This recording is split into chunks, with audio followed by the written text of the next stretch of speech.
Volume concerns for CMC and Kyren, green lights for Mixon and Jacobs, and Brooks is gaining momentum. It's the kind of stuff that drives fantasy value, so stand by for this week's top 5 fantasy headlines. Headline number 1, cutting back on McCaffrey's touches. Really? The reports out of San Francisco are semi-horrifying, if you believe them.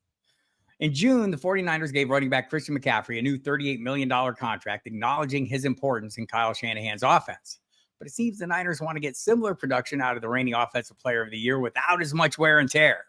Shanahan recently said he'd like to see the workload shared more than last season in hopes of protecting CMC from the bumps and bruises that can lead to more significant injuries. But the coach also acknowledged that McCaffrey doesn't like to come out of games no matter the situation. And speaking for Fantasy Nation, we appreciate that. After all, the volume McCaffrey's enjoyed since his arrival in San Francisco is a huge reason he's locked into the conversation for first pick overall, regardless of fantasy format. McCaffrey had 272 carries in 16 games in 2023, tied for second most in the NFL. Add in 67 catches, and he's got 339 turns to rack up fantasy points, and rack them up he did. McCaffrey averaged 24.7 fantasy points per game, well ahead of the pack. And for a second straight season, he scored at least 25 points 5 times. Also scored more than 30 points 3 times last year and had more than 40 points twice. So what do we make of Shanahan's statement that he'd like to limit the physical toll that comes from 20 touches a game? You'd like to take some of that off him, Shanahan said, and give it to the other guys. Well, you'd like to, but will you? Last season, Elijah Mitchell had 75 carries in 11 games, and Jordan Mason had 40. The ability to siphon off carries from CMC could depend on whether Mitchell can stay healthier in 2024. Fourth-round rookie Isaac Guerendo could also push into the mix with a strong camp and preseason. Football guy Matt Waldman has more on him and his 15 fantasy prospects under the ADP radar. You'll find a link to that below. But for now, none of those backs offer the play-to-play upside McCaffrey gives this offense. And in the end, it's going to be tough for Shanahan to take his best weapon off the field outside blowouts. Fantasy managers should keep that in mind, especially if McCaffrey slides out of that 101 spot in your draft and you have the 102. Headline number 2, Williams looking to build on last year with help from Corum. Kyren Williams exploded on the NFL and fantasy scenes in 2023, racking up 1,144 yards and 12 touchdowns on 228 carries in just 12 games. When he was on the field, the Rams offense was a multidimensional threat on every down. But when Williams was absent, so was the Rams rushing attack, leading to 3 losses in the 4 games Williams missed with an ankle injury. The team needed depth, and ESPN's Sarah Barshop contends the day 2 draft capital expended on Blake Corum show how important the Rams viewed it. But now, as NFL.com's Nick Shook suggested, the Rams might have 2 backs capable of making a significant difference. This isn't necessarily what Williams investors want to hear. Williams, who finished as running back 7 last season, did so based on a heavy workload. He averaged 21.6 touches per game and finished 3rd in rushing despite sitting out those 4 games with his injury and a 5th when the Rams held him out week 18. From weeks 12 through 17, Williams' touches increased to 25 a game. He was fantasy's running back 2 over that span. So now we're left to ponder how Corum might change the dynamic. The next closest rusher last year was Royce Freeman, whose numbers, 77 carries, 319 yards, and 2 touchdowns, paled in comparison to Williams' totals. Football guy Jason Wood, inciting Williams as a potential Rams bust in our ongoing Team Vibe series, see link below, he wrote the Rams didn't use a 3rd rounder on Corum to plant him on the bench. Wood added, the Rams have no financial or strategic incentive to keep Williams as a workhorse other than Sean McVay's tendency to lean heavily on a single back. Williams is currently running back 8 on Underdog. Even ignoring the foot issue that limited him in some OTA sessions, the players going after Williams, including Derrick Henry, Travis Etienne Jr., Isiah Pacheco, and Josh Jacobs, offer similar upside at better prices. Meanwhile, it's worth remembering, Footballguys Ben Cummings, picking a potential Rams sleeper, you'll also find a link to that below, wrote that Corum projects to handle 80% of the Rams' backfield work should Williams get injured. Corum is going in double-digit territory in current Underdog drafts. The fantasy season is closer than you think, and it's time for our 4th of July sale. Get 10% off your first order of any Footballguys premium subscription.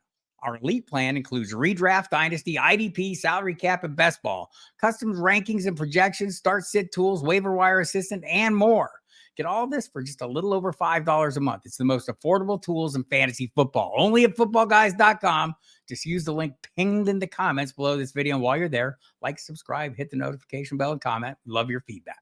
Headline number 3, volume and light boxes will be Mixon's edge. As ESPN's DJ Bieniemy noted, wide receivers Stefon Diggs, Nico Collins, and Dell have all made headlines this offseason.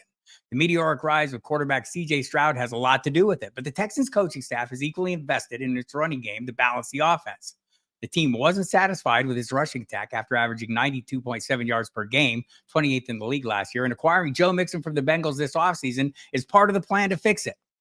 While football guy Zari Kansabedian has noted Mixon owns the worst breakaway run percentage among top 12 fantasy backs since 2020, the volume Mixon can expect in Houston will serve him well. And the Texans' zone run scheme should be a positive too. During a recent appearance on the Fantasy Points podcast, Hall of Fame running back LaDainian Tomlinson said he thinks Mixon will not only excel in Houston's system, but he'll benefit from running against six-man boxes. They will kill people on the perimeter with him, LT said.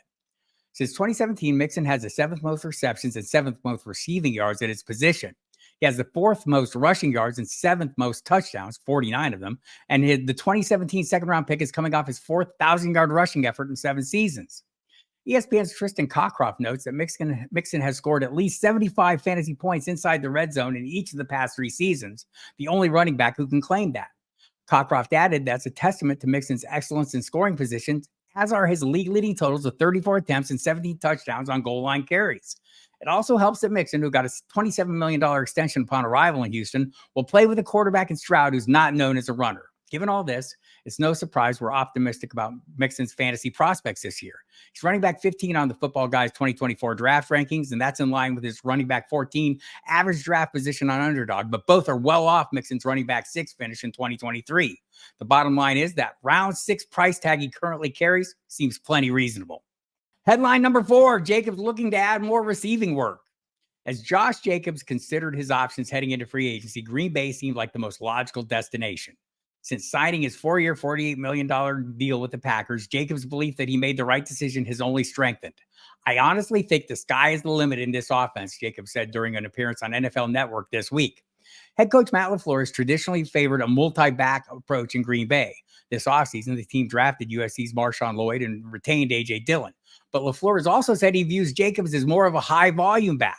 Coach likes calling pass plays for his back, and Jacob said that the Packers have me running real routes, and it sounds like he's planning on doing a lot of third down work this year. While he's best known for his work between the tackles, the former Alabama star is an underrated pass catcher. Jacobs is one of 4 players with 50-plus rushing yards and 20-plus receiving yards per game in each of the last 3 seasons. The others, Christian McCaffrey, Alvin Kamara, and the man he's replacing, Aaron Jones. That's pretty good company.